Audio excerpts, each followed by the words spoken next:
బాగు చేసి ప్రతి పేదవాడు చదువుకోవాలనేటువంటి ఉద్దేశంతో మరి పేదవాడికి అందుబాటులో ఉన్నటువంటి ప్రభుత్వ పాఠశాలలను మెరుగైన పద్ధతుల్లో తీర్చిదిద్దినటువంటి వ్యక్తి జగన్మోహన్ రెడ్డి గారు. అంతేకాదు విద్యకు సంబంధించి ప్రతివాడు చదువుకోవాలనేటువంటి ఉద్దేశంతో ప్రతి వారు విద్యను అభ్యసిస్తేనే వారు పెద్దవారైన తర్వాత సంపాదన చేసుకోగలుగుతారు, సమాజం బాగుపడుతుందని భావించి అనేకమైన పథకాలు, ఫీజు రీఎంబర్స్మెంట్ కానివ్వండి, తల్లులు పిల్లల్ని బడికి పంపించాలనే ఉద్దేశంతో అమ్మఒడి తీసుకొచ్చారు. దాన్ని కాపీ కొట్టాడు చంద్రబాబు నాయుడు గారు. కాపీ కొట్టి తల్లికి వందనం అన్నాడు. అమ్మఒడి బాయే, తల్లికి వందనం జియో ఇచ్చారు.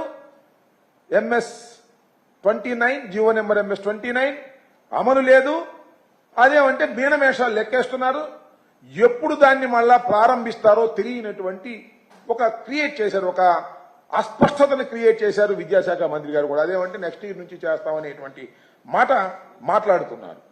దానితో పాటుగా విద్యా దీవెన, వసతి దీవెన, పౌష్టికాహారం ఉండాలనే ఉద్దేశంతో పిల్లలకి గోరుముద్ద, ఇలాంటి అనేకమైనటువంటి కార్యక్రమాలను ఆయన విద్యలో మార్పులు తీసుకొచ్చి ప్రతి వాడు చదువుకోవాలని భావించి చిత్తశుద్ధిగా ఆయన పనిచేసినటువంటి కార్యక్రమం. వాడన్నిటికీ తిరోధకాలు ఇచ్చేటటువంటి కార్యక్రమం చంద్రబాబు నాయుడు గారు చేస్తున్నారు. ఇప్పుడు 2 మాసాలు నిండి 3వ మాసంలో ప్రవేశించేసరికే అన్ని మూలన పడేసేటటువంటి కార్యక్రమం చేస్తున్నారు. ఇంకా వైద్య రంగంలో అయితే మీ అందరికీ తెలుసు, కని విని ఎరుగని మార్పులు తీసుకొచ్చినటువంటి ఘనత జగన్మోహన్ రెడ్డి గారిది. వైద్యం ప్రతి వాడికి అందితే వాడి ఖర్చు తగ్గుతుంది. ప్రభుత్వం వైద్యశాలల్లో ఉచితంగా వైద్యం అందాలని భావించి మరి విలేజ్ క్లినిక్లు కానీ, అర్బన్ క్లినిక్లు కానీ, పిహెచ్సిలు కానీ, సిహెచ్సిలు కానీ, ఏరియా ఆసుపత్రులు కానీ, జిల్లా ఆసుపత్రులు కానీ, దానితో పాటు టీచింగ్ ఆసుపత్రుల్లో సమూలమైన మార్పులు తీసుకొచ్చారు. సూపర్ స్పెషాలిటీ ఆసుపత్రులు ఏర్పాటు చేశారు. ఇంకా 17 కొత్త మెడికల్ కాలేజీలు ఏర్పాటు చేసి పనులు మొదలు పెట్టారు. దానిలో 5 అయితే పూర్తి చేశారు. సుమారుగా 750 మెడికల్ సీట్లు అదనంగా వచ్చేటటువంటి అవకాశం కల్పించారు. ఈ ఏడాది అయితే ఈ ప్రభుత్వం నిర్వాహకం వల్ల 5 కొత్త కాలేజీలు నిలిచిపోయేటటువంటి పరిస్థితి ఏర్పాటు చేశారు.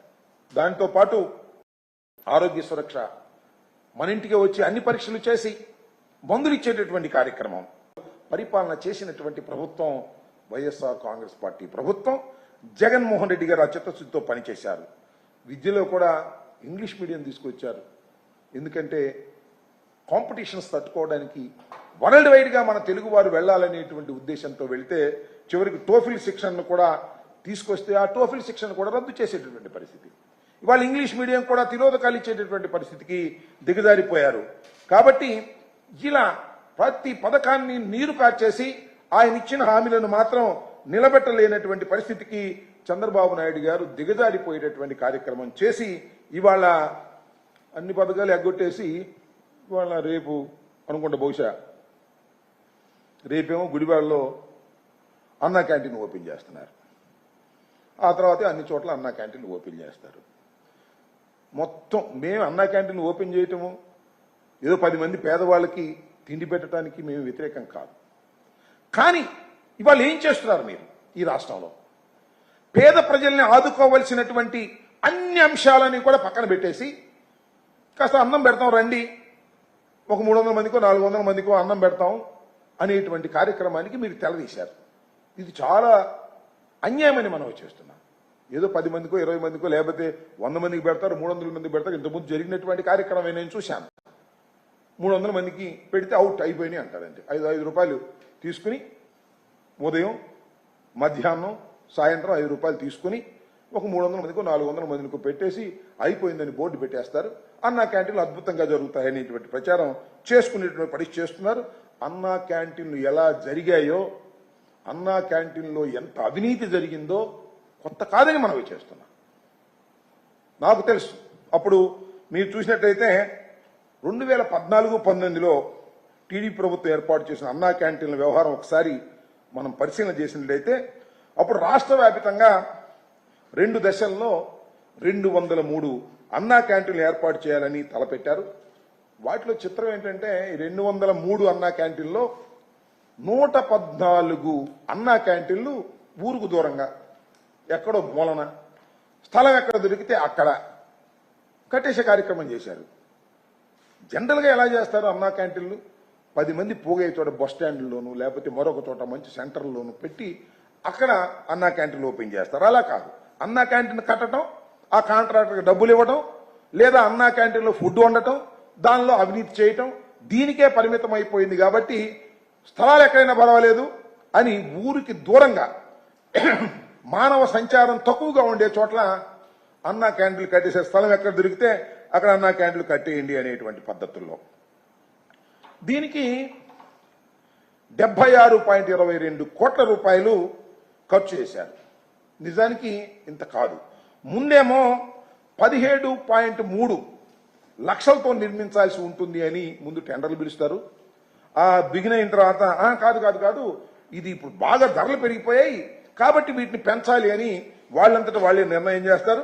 దాంతో ఏం చేస్తారంటే 2010 చొప్పున చేయాల్సిన దాన్ని మళ్ళా చదరపు అరుగురికి 2010 2100 అని నిర్ణయించారు ముందు.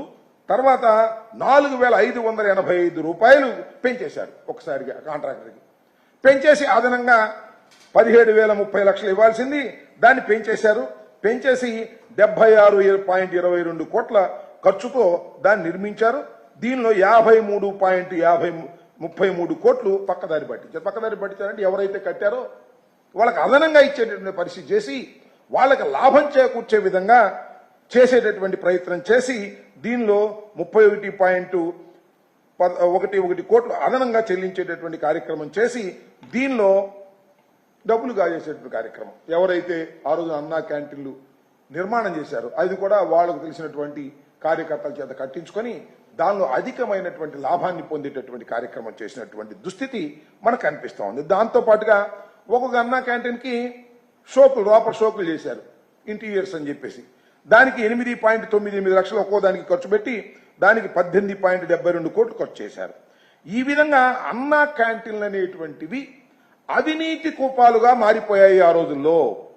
దీని మీద ఒక కమిటీ వేసి ఎంక్వైరీ చేసి ఆ కమిటీ ఇచ్చిన రిపోర్ట్ ప్రకారం నేను చదువుతా ఉన్నాను. ఈ విషయాలన్నీ కూడా అన్నా క్యాంటీన్లు ప్రారంభించే ముందు అన్నా క్యాంటీన్ల నిర్మాణంలో విపరీతమైన దోపిడీ కార్యక్రమం చేసి డబ్బులు కాజేసే కార్యక్రమం చేసి తర్వాత అన్నా క్యాంటీన్లు ఓపెన్ చేశారు.